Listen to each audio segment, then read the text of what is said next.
and welcome to the second episode of the Saeed Faridi Show. And I am Saeed Faridi. And today I figured, being that we're less than 2 weeks away from WrestleMania, I figured why not talk about some pro wrestling. So I'm not going to talk about the build of WrestleMania 40 or anything leading into this year's WrestleMania. Instead, what I'd like to do today is I'd like to correct a wrong, if you will. Now, just some background info. I love pro wrestling. I've been a fan of pro wrestling for about 14 years now, ever since I was 10 years old. I've attended live wrestling shows, I've met wrestlers, I've followed wrestling consistently for the last 14 years, and it's been a crazy ride with wrestling over the last 14 years.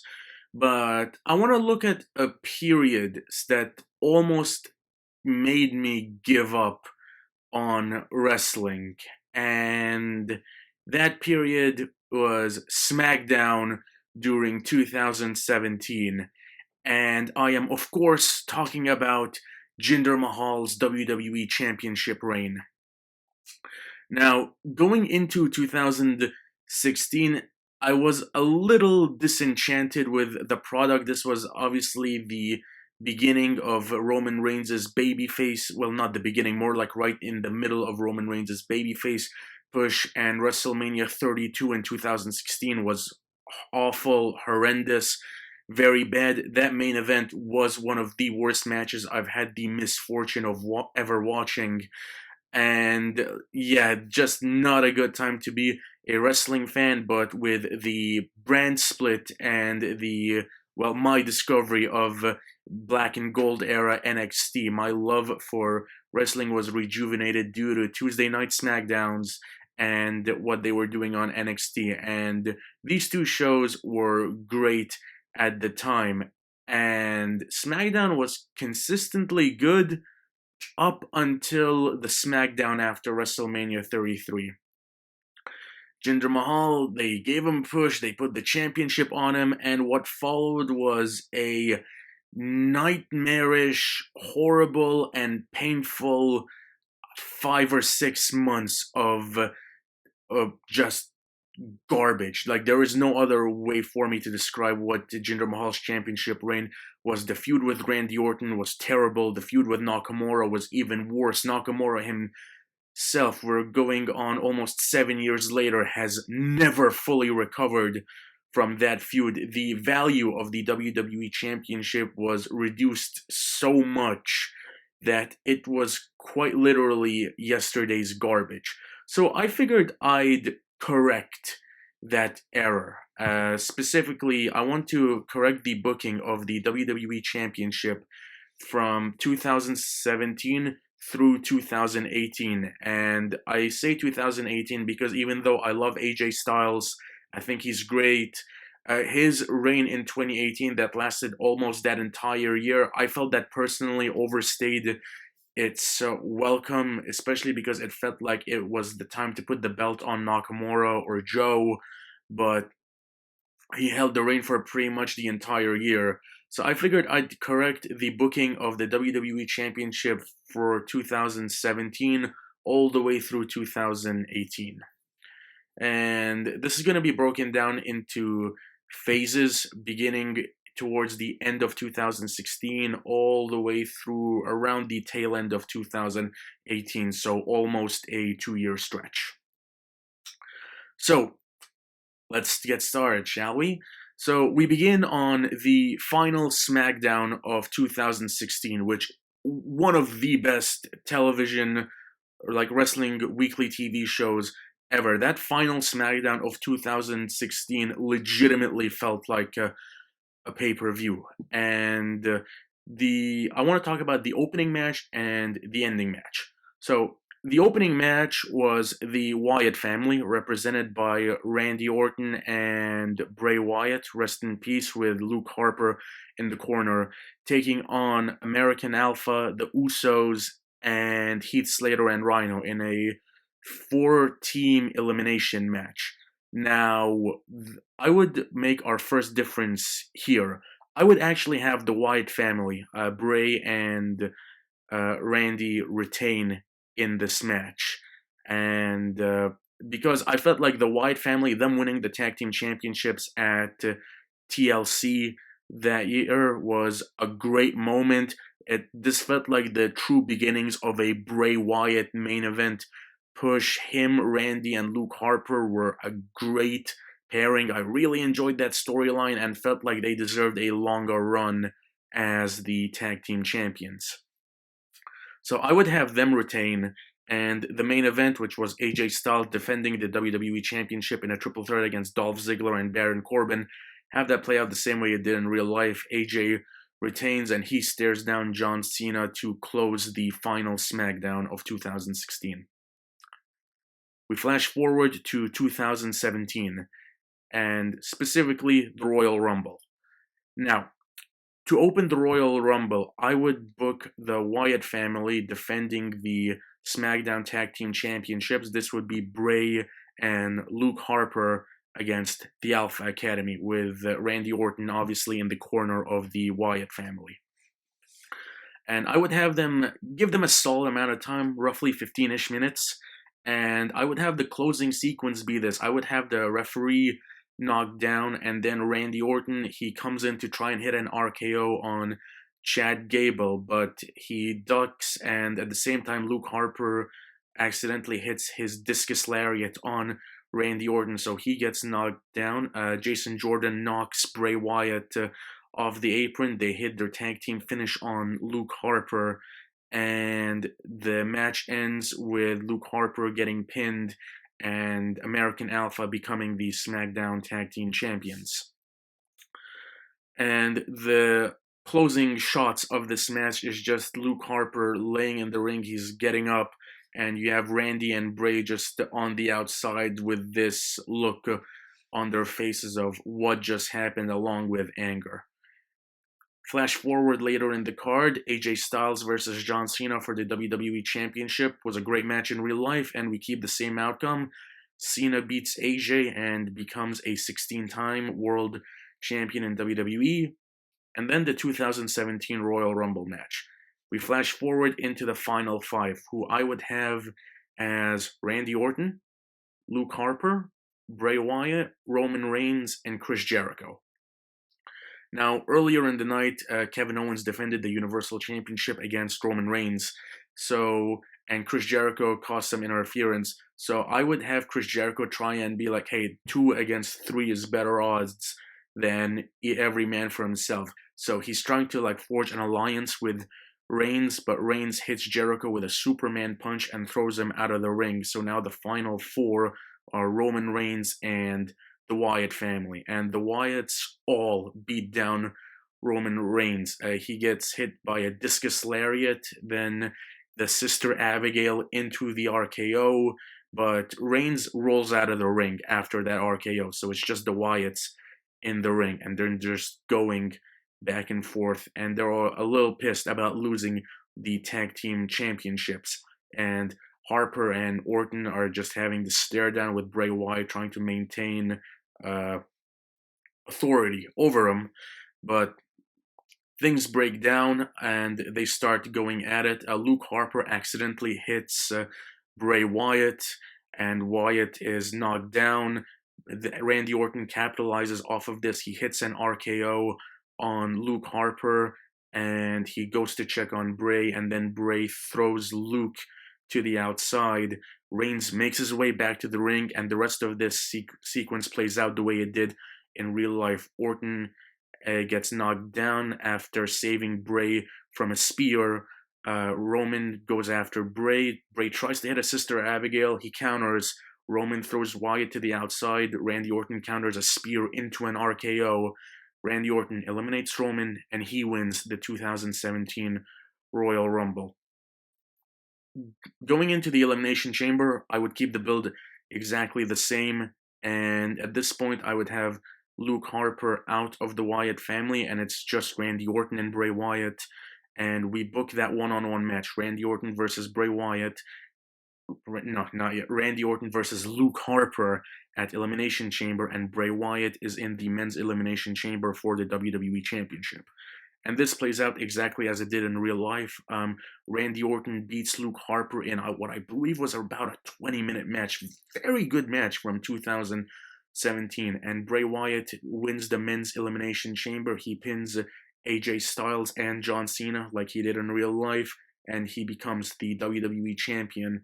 And Elimination Chamber goes off the air with Bray Wyatt holding the championship in the chamber and Randy Orton just staring at him from the stage. SmackDown following Elimination Chamber. Orton and Wyatt opens the show. Well, it's just Wyatt at the start. He's in the ring, taking in the moment, the "You Deserve It" chants, and then Orton comes out and he says, I believe he cuts a promo along something along the lines of, "As long as you are the master, I will not challenge," something along those lines. So he doesn't directly challenge Wyatt, but he doesn't explicitly say that he's going after the Universal Championship either. So this obviously creates some friction into the WrestleMania picture, like who's going to challenge Bray Wyatt. And, well, first of all, to the SmackDown after Elimination Chamber, we main event this with what happened in real life. Bray Wyatt versus John Cena versus AJ Styles. Triple threat for the WWE Championship. Bray Wyatt retains the championship, and this is behind him. And the next week we have a battle royal to determine who the number one contender is, which happened in real life. And I'd keep the finish exactly as is. Luke Harper and AJ Styles as the final two. They both get eliminated at the same time as the final two, setting up a one-on-one match the following week. Difference is Luke Harper beats AJ Styles clean, and the WWE Championship match, the way it's looking, is Luke Harper versus Bray Wyatt. And I would have this all take place on the SmackDown before Fastlane, which I honestly do not remember when Fastlane took place, so hopefully this fits within the timeline of what was going on in 2017. Anyways, we go into Fastlane of 2017, which, yes, was a Raw exclusive pay-per-view, and at that point, Goldberg versus Brock Lesnar had been announced, but I would have the main event, even though I didn't like it, play out the way it did, ended with Goldberg winning the Universal Championship, but then you've got the Wyatt music hit, and you've got Randy Orton and Bray Wyatt just staring at Goldberg from the arena, like the rafters. So we go into the SmackDown after Fastlane, and the main event, they bill it as just a contract signing between Randy Orton along with Bray Wyatt and Luke Harper. These three men, you have Shane McMahon and Daniel Bryan in the ring. They just hand over the contract. No one says anything. Harper signs the contract. Wyatt signs the contract. They have a stare down. Shane and Bryan leave the ring, and then they just brawl. It looks like Harper is holding his own for a bit, but then the numbers game catch up to him. Bray and Randy put him through a table. Bray is holding up the championship with Randy by his side, and Randy Orton, snake that he is, he hits an RKO on Bray Wyatt.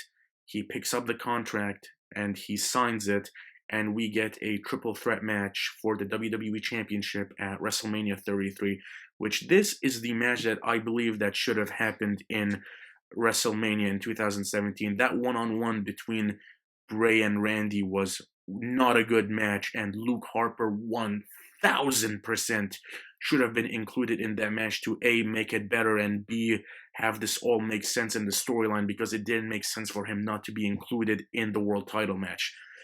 I mean, I don't know what they were thinking at the time. So, WrestleMania 33. Randy Orton, Luke Harper, Bray Wyatt. Triple threat match for the WWE Championship. Now, allow me to preface this by just saying I disagreed with Bray Wyatt losing the WWE Championship at WrestleMania just less than 2 months after winning it. I thought he deserved a lengthier run and a proper push, and just the entire world.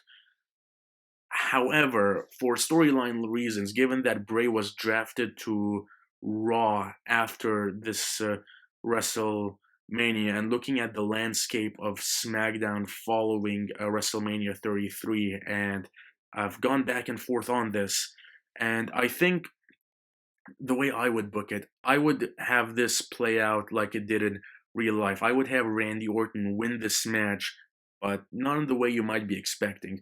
So this match goes about 20 minutes, and I'd have this just be an all-out war between Wyatt, Harper, and Orton. The betrayal, the story that's been building ever since the fall of 2016. There was so much greatness in the storyline in 2016 going into 2017, the betrayals, and I would have the closing sequence of this match be this: Bray Wyatt and Luke Harper, middle of the ring, Orton's on the outside.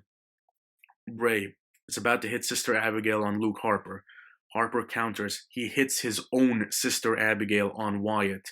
And then he hits a discus lariat on Bray Wyatt. But Wyatt immediately gets up with the spider walk thing. Harper, just this look on his face, he hits another discus lariat on Bray Wyatt. And he's about to go for the cover. But then Randy Orton comes, hits an RKO out of nowhere, throws Harper to the outside. He pins Bray Wyatt, and Randy Orton becomes the WWE Champion at WrestleMania 33 by pinning Bray Wyatt off of Luke Harper's hard work. This is going somewhere, I promise. So, we flash forward into Payback, and I would have Randy Orton versus Bray Wyatt main event this show in a no disqualification match. No House of Horrors nonsense. Now, on the SmackDown following Payback, we have the Superstars shakeup or the draft or whatever they did, and it's announced that Bray Wyatt moves to Raw. And Daniel Bryan and Shane McMahon, they agree to give Bray Wyatt a rematch against Randy Orton, but they don't make it a championship match because the WWE Championship cannot go to Raw, being that the Universal Championship is exclusive to Raw. So Wyatt agrees because he wants revenge on Randy Orton. This is the SmackDown following WrestleMania. On the same night, we have a six-pack challenge to determine a challenger for Randy Orton on the first SmackDown exclusive pay-per-view following WrestleMania, which happens to be Backlash. Luke Harper wins this match. Payback. Randy Orton, Bray Wyatt, main event, no DQ. This goes around 20 minutes, and it's once again an all-out war with weapons. I'm talking tables, chairs, kendo sticks, ladders, baseball bats, a kitchen sink, the rocking chair, whatever you can think of, it's included in this match. The closing sequence of this match: Randy Orton and Bray Wyatt standing in the middle of the ring, both struggling to get up. Lights go out, lights turn back on. Luke Harper standing in the middle of the ring. He looks at Bray Wyatt. He looks at Randy Orton. He hits a discus lariat on Randy Orton, throws him to Bray Wyatt. Bray Wyatt hits a Sister Abigail. 1, 2, 3. Bray Wyatt, he beats Randy Orton, and being that he is the WWE Champion, Randy that is, Luke Harper, he goes out, grabs the belt, and he just holds it up. And the closing visual of Payback is Bray Wyatt celebrating a win over Randy Orton, while Luke Harper holds up the WWE Championship over Orton's defeated body, and that's how Payback goes off the air. Also, on Payback, to open the show, Chris Jericho, Kevin Owens for the United States Championship. I would have Chris Jericho win at WrestleMania, and I would have Jericho Owens last man standing at Payback, closing this match with Kevin Owens powerbombing Jericho off the stage, and that's how I would end that storyline. Because there's although this will primarily focus on the WWE Championship, this is gonna also include a lot of changes to SmackDown's creative direction in 2017-2018. So this is the end of the first phase, the conclusion of the Randy Orton Bray Wyatt storyline. Now that the Randy Orton Bray Wyatt storyline is concluded with a satisfying ending, we flash forward into Backlash, the main event of this show. Randy Orton versus Luke Harper, who, like I mentioned earlier, wins a six-pack challenge on the SmackDown following WrestleMania to earn this match, and they main event the show. They have a match that goes around 20 minutes, roughly the same length as their Elimination Chamber match, and it's really good. Orton, he makes Harper look good. They have a really good match, and I'd have the match end with this. Luke Harper counters an RKO into a clothesline, and he hits his sister Abigail on Randy Orton, and he's waiting for Orton to get up so he can hit his another discus and pick up the win. However, the Wyatt music goes off, and Eric Rowan is just staring at Luke Harper from the stage. Harper gets distracted. He turns around. He eats an RKO. 1, 2, 3. Randy Orton retains the WWE Championship at Backlash, and Jinder Mahal is nowhere in sight. Thank goodness. Also on Backlash, like in real life, Kevin Owens, who is the United States champion at this point, goes on a warpath. Him and AJ Styles have a match, and like in real life, Kevin Owens wins via countout. So, after Backlash, the next SmackDown exclusive pay-per-view was Money in the Bank. 3 changes to this show. Number 1, Luke Harper versus Eric Rowan happens at Money in the Bank, not at Backlash, one-on-one. Second change, instead of Mahal Orton, because Mahal is not the WWE champion and nowhere near a championship, I would book Randy Orton versus Rusev. The reason behind this is after the Superstar shakeup, Rusev was traded to SmackDown, and I remember he released a video on social media where he stated that he will not show up unless he was granted a World Championship match by Daniel Bryan and Shane McMahon. So he shows up on the SmackDown after Backlash, immediately confronts Randy Orton, and Randy Orton, who is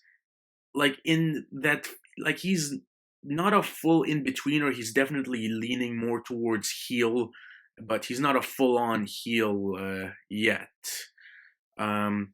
He gets ambushed by Rusev, and Rusev hopefully is over, because 2017, I remember this was the beginning of the Rusev Day phase, which happened later in the summer. So I would have Rusev be Randy Orton's opponent and hopefully have this match cement that full turn. Rusev coming back as a full-fledged babyface, and Randy Orton hopefully turning full heel by this point. And the Money in the Bank ladder match, have that exactly as it was, same participants, the stare down between Styles and Nakamura, which is something we will get to later. So, Money in the Bank, Luke Harper versus Eric Rowan. Luke Harper wins. WWE Championship, Randy Orton versus Rusev. Randy Orton retains and is a full-on heel. And Money in the Bank, like in real life, Baron Corbin wins the match. Battleground 2017.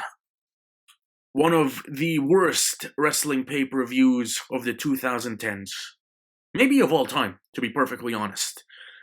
With the exception of that New Day Usos match, everything else on that show was terrible.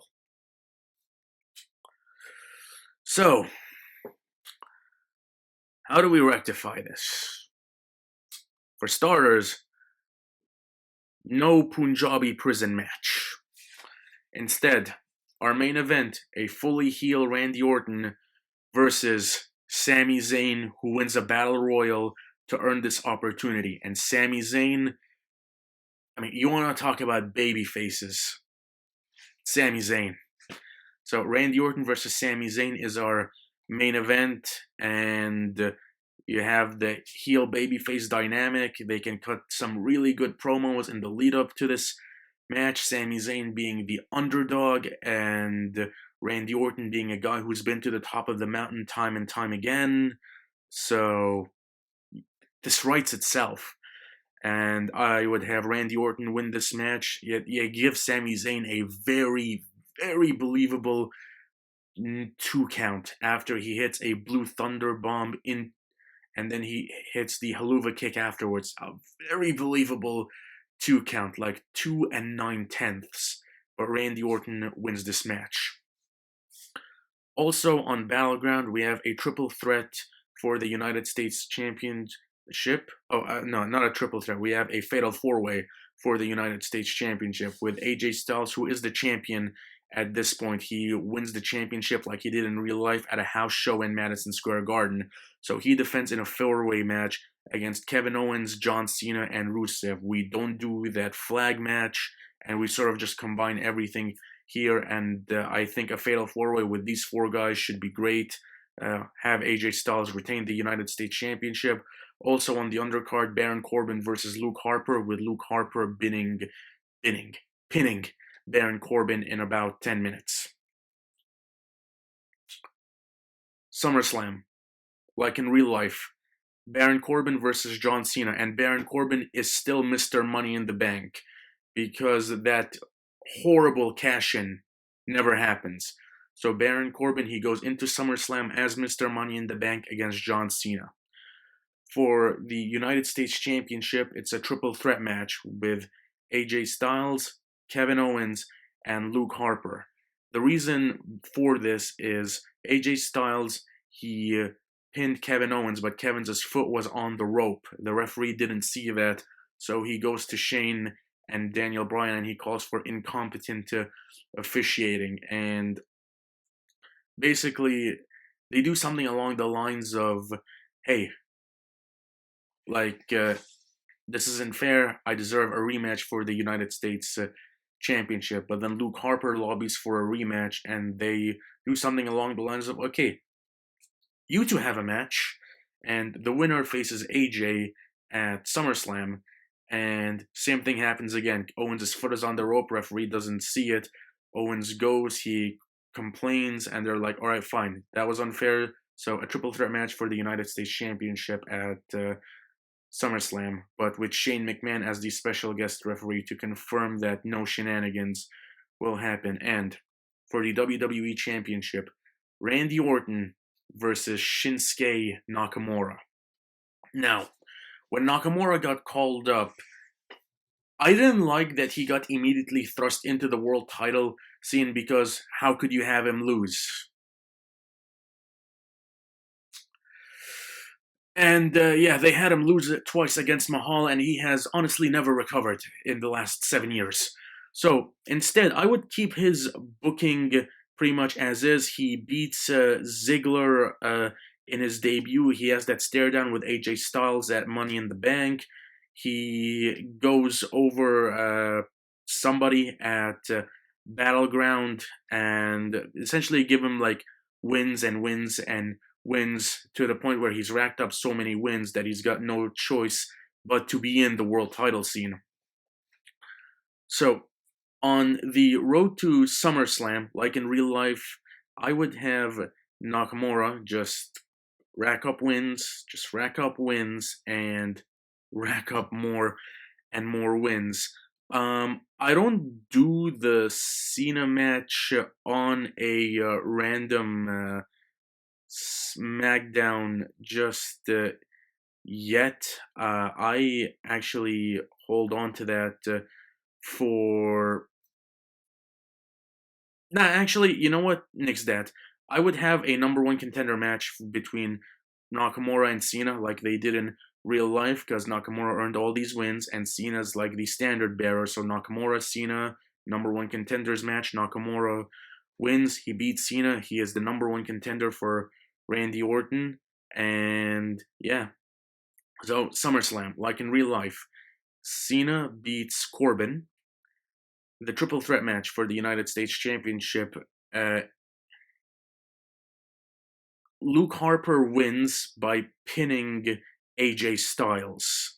And this will just cause Kevin Owens to explode because the feud with Shane McMahon is on the horizon. And being that Shane was the special guest referee, this will just put more fuel to the fire. Finally, SmackDown's main event on SummerSlam, Randy Orton defending against Shinsuke Nakamura. Nakamura, he's about to win. He hits two Kinshasas on Randy Orton. He's about to go for a third. Baron Corbin's music hits. He comes out after losing to Cena to open the show. He hits Nakamura with the Money in the Bank briefcase. End of days on the outside of the ring. He cashes in Money in the Bank.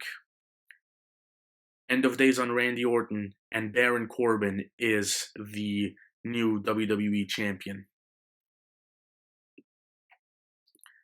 Now, after SummerSlam, we build towards a SmackDown in September, because I believe there was an episode of SmackDown in mid-September where it was like 3 championship matches and they built it up as a big deal, and I would have this be the lineup of matches.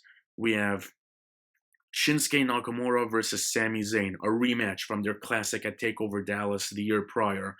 The winner of this match becomes the #1 contender for the WWE Championship at Hell in a Cell. Luke Harper defending the United States Championship against AJ Styles in a triple threat match for the WWE Championship, with Baron Corbin defending against Randy Orton and John Cena. Orton due to his rematch clause, and John Cena because he pinned Corbin to open SummerSlam. Now, during this time, Cena is in the middle of his feud with Roman Reigns on Raw, so he's doing double duty on Raw and SmackDown, and this just like amplifies the perspective of that Reigns match. What if Cena wins? Like, does Reigns get a shot at the WWE Championship? Something like that. And the way I would have this match play out, very similar to the triple threat to end SmackDown on 2016. These 3 guys, they go back and forth and back and forth, but I would have Baron Corbin win the match after hitting so Randy Orton hits an RKO on John Cena, then Baron Corbin hits Orton with a low blow, throws him out of the ring. Corbin pins Cena, gets his win back. 1, 2, 3.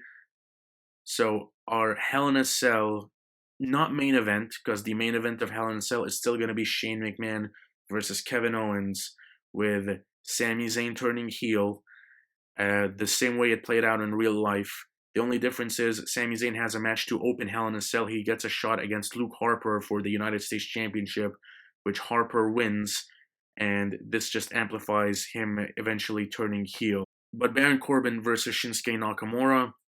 Shinsuke Nakamura wins after hitting 1 Kinshasa on Baron Corbin. 1, 2, 3. Shinsuke Nakamura ends his Hell in a Cell as the new WWE Champion. And that concludes Phase 2 of this booking. To Phase 3 of the WWE Championship in 2017-2018.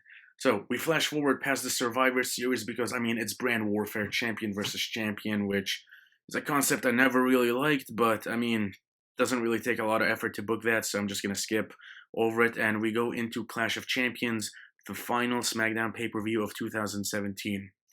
United States Championship, Luke Harper defending against Ty Dillinger, who's gaining some momentum in like the lower mid-card on SmackDown, eventually earning a United States Championship match against Luke Harper. I'd have this open the show.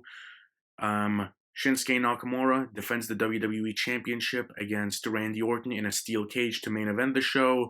And with these two busy, because in real life, at Clash of Champions 2017, it was Orton and Nakamura teaming up against Sami Zayn and Kevin Owens on behalf of Shane McMahon and Daniel Bryan. So instead, what I would do here is I would have Kevin Owens and Sami Zayn versus Shane McMahon and a newly debuting Bobby Roode. I would have Bobby Roode debut after the Survivor Series. I don't want him to eat any pinfalls, just keep him fresh. Now, he will debut as a babyface, even though admittedly Bobby Roode plays a better heel than babyface.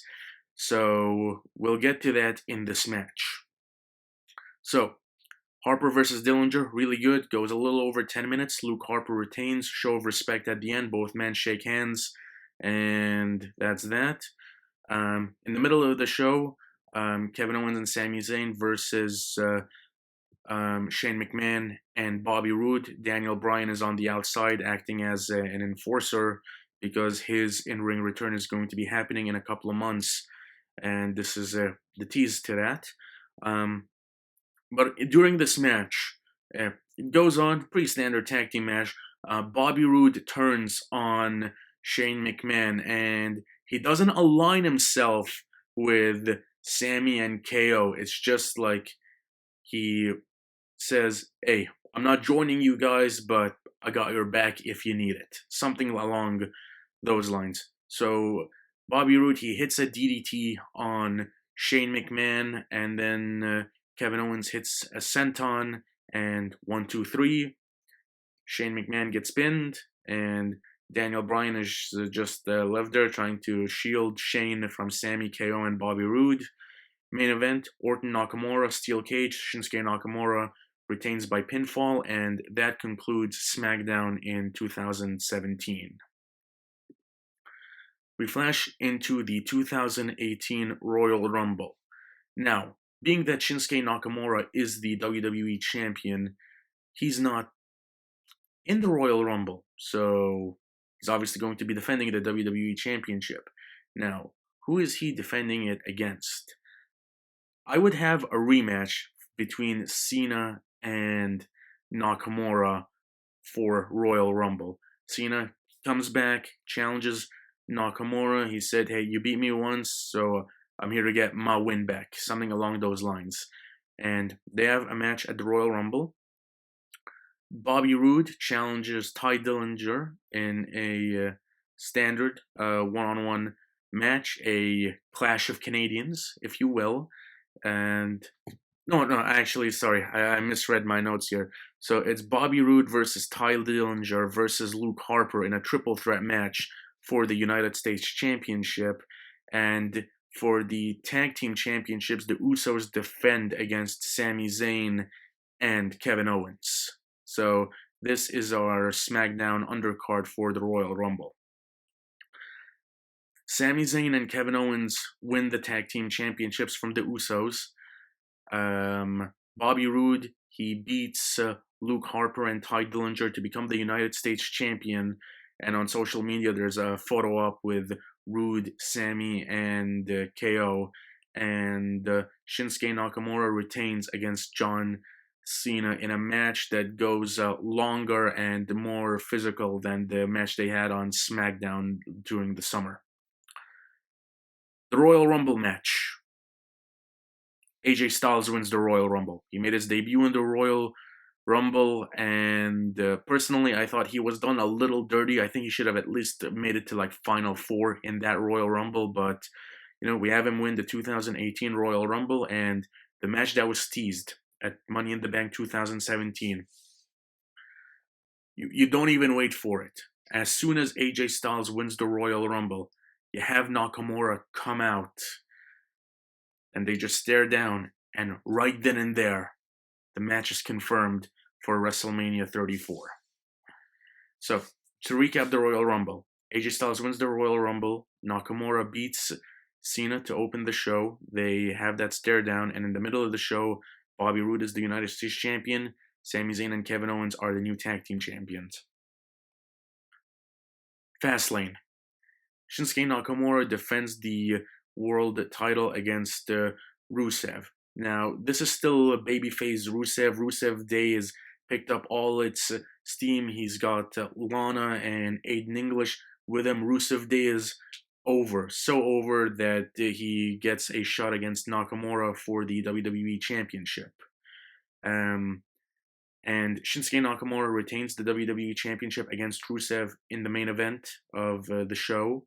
And on the undercard, Bobby Roode, he defends the United States Championship against John Cena in a one-on-one match. Bobby Roode beats Cena after hitting a low blow behind the referee's back, and a triple threat tag team match for the tag team championships. So Sami Zayn and Kevin Owens defending against the New Day, represented by Big E and Kofi Kingston, and the Usos. The way I would have this triple threat play out is that one member from each team is in the ring at all times, and I would have the finish be this. So I would have one of the Usos pinning Sami Zayn and a member of the New Day pin Kevin Owens at the same time. One, two, three. Sami and KO lose, but they're unsure on who to award the tag team championship to. So they announced that a decision on this will be made on SmackDown. Until then, the championship will remain vacant, up in the air, up until a decision is made on SmackDown. Moving on, following that, so going into WrestleMania 34, which was a terrible, just a not good WrestleMania. The SmackDown big matches. Asuka versus Charlotte for the SmackDown Women's Championship. Asuka wins the Women's Royal Rumble like she did in real life. Bobby Roode defending the United States Championship against Randy Orton. The Usos versus the New Day versus Rusev Day triple threat elimination match for the vacant SmackDown Tag Team Championships. And Shinsuke Nakamura defending the WWE Championship against AJ Styles. And this is how we play it. Asuka and Charlotte. Asuka wins. She beats Charlotte. She becomes champion, and she retains her undefeated streak. Having Asuka lose to Charlotte to this day, I do not agree with that decision. I think it was a terrible call. Bobby Roode defending the United States Championship against Randy Orton. Randy Orton wins, and he wins the United States Championship, the one title that he's never won in his entire WWE run. He wins it at WrestleMania after a solid 20-minute match. These two had a really good match on Fastlane that year, but I would save it for WrestleMania instead of that four-way match that ended up with Jinder Mahal winning the United States Championship, which still boggles my mind. In the span of 1 year, Jinder Mahal was the WWE Champion and the United States Champion.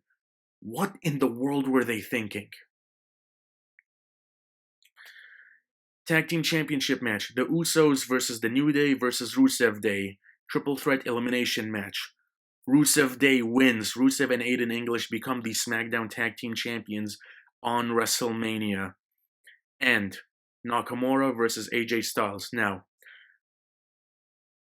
I have a theory that these two guys were not allowed to go all out at WrestleMania. Like, I felt like they were held back and not allowed to unleash everything they have. We have these two go all out, wage war, very reminiscent to their match from Wrestle Kingdom in 2016.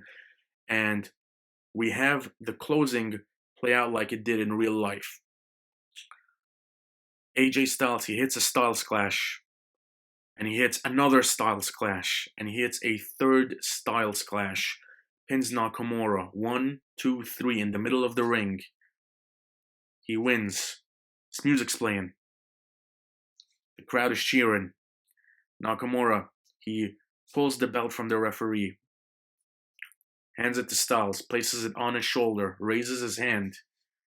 And then the low blow. And Nakamura turns heel. And after the low blow, Kinshasa to the back of the head.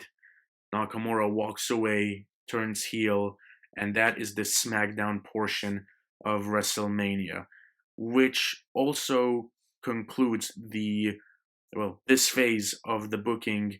And look at where we got with the SmackDown portion of WrestleMania 34. WrestleMania 34, like, to me personally, is one of the worst WrestleManias of modern history, minus the opening triple threat with Miz, Balor, and Rollins, and the mixed tag team match with Triple H, Kurt Angle, Ronda, and Stephanie. The rest of that show was not good. It was not a good WrestleMania. But these four matches and their outcomes, to me anyway, rectify that WrestleMania. So this concludes this phase of the booking with Nakamura turning heel and AJ Styles as the WWE Champion. And now, the final phase of the WWE Championship, the year 2018. heel Shinsuke Nakamura, AJ Styles as the WWE Champion. Now, this section will focus exclusively on the WWE Championship and a little bit on Money in the Bank. I think we've done enough with the US title and a few of the mid-card guys on SmackDown, so now I just want to dedicate the final phase of this to the WWE Championship. So, the next pay-per-view after WrestleMania 34 was the Greatest Royal Rumble. Like in real life, AJ Styles versus Shinsuke Nakamura for the WWE Championship, and the finish is a double countout after, as Styles clash through the announce table, both men get counted out.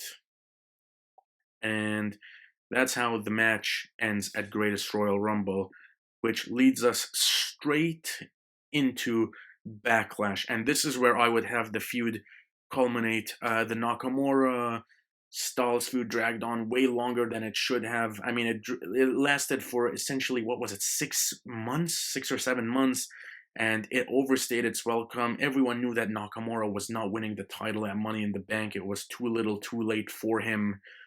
And so I would just culminate the feud at Backlash in a last man standing match as the main event instead of that Roman Reigns Samoa Joe match, which had people leaving the arena, I believe, as soon as it got started. So Styles and Nakamura, they main event Backlash, and this way they at least get one pay-per-view main event together, because WrestleMania 34 was ended with Lesnar Reigns Infinity, and the Greatest Royal Rumble ended with, the Greatest Royal Rumble. So the last man standing match, this main event's Backlash. AJ Styles wins, and he beats Nakamura, I believe, the same way he does at Money in the Bank that year in real life. Styles clash off the steps onto the floor.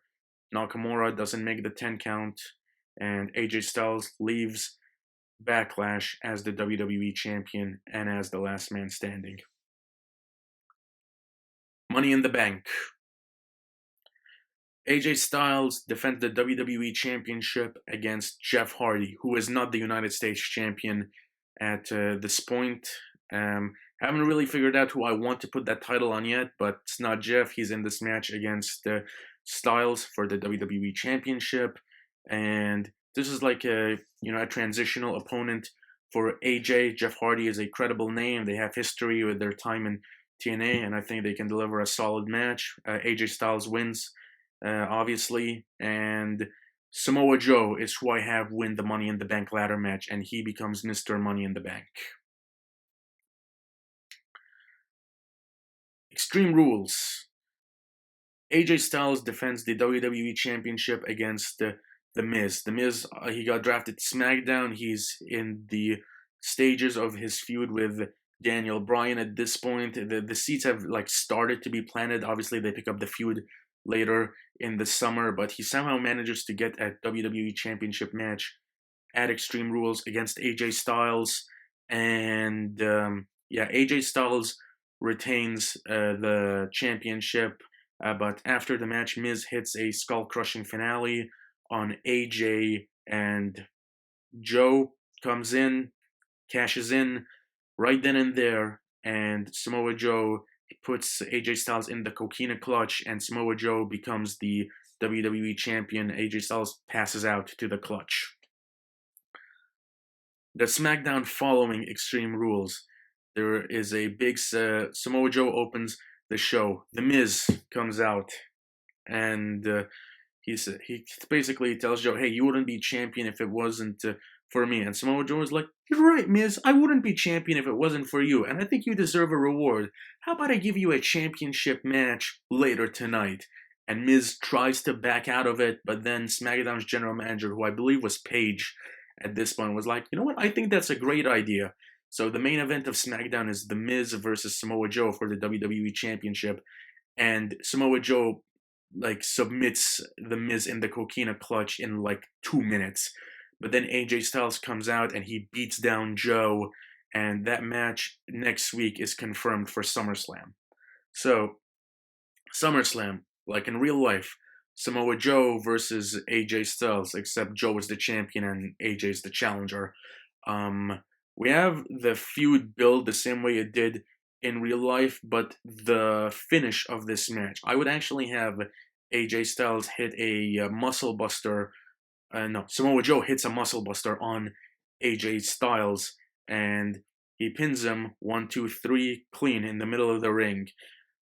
Following SmackDown, Joe comes out, cuts a promo on AJ's family. AJ, obviously, he comes out, he's angry, he wants a piece of Joe, and he challenges him to a match at Hell in a Cell inside Hell in a Cell. And I would have the two Hell in a Cell matches on the show be Randy Orton versus Jeff Hardy and AJ Styles versus Samoa Joe. I do not have Reigns Strowman inside Hell in a Cell, given how horribly that match ended and ended up being, and how garbage the build was. But I would have this just be Joe Styles blood feud, Hell in a Cell, and it goes back and forth. They beat each other damn near to death. But the match ends with AJ Styles putting Samoa Joe in the calf crusher, and Samoa Joe taps out inside Hell in a Cell. And this match goes, I would have this match go over half an hour.